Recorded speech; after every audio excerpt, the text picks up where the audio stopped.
All three of Wednesday's underdogs won Game 1 of their series against the spread, and 2 of them won outright, but it wasn't easy for any of them.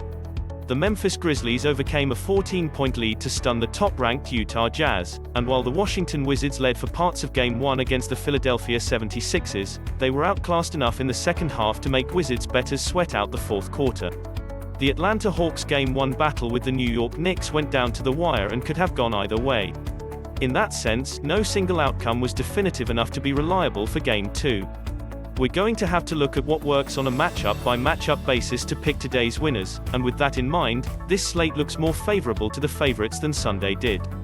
All lines via William Hill SportsbookThe. The 76ers beat the Wizards by 20 points with Joel Embiid on the floor in Game 1. The problem is that he only played 30 minutes, and they lost the other 18 minutes by 13. This is a standard playoff problem for the 76ers, but Embiid should be expected to play more in Game 2.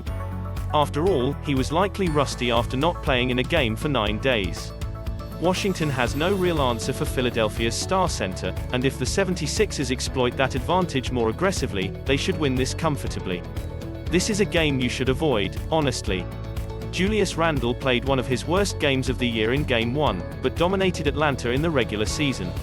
It's still too early to say in which direction he'll lean for the rest of this series, but Trae Young thrived in his matchup with 32 points and 10 assists.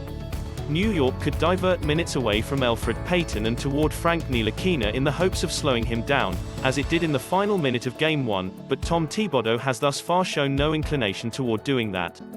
If he does, the Knicks are in much better shape. If not, expect another strong outing from Young.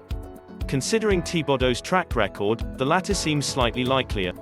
The Jazz went 31-5 at home this regular season, shot 25.5% from 3 in Game 1 and didn't have Donovan Mitchell.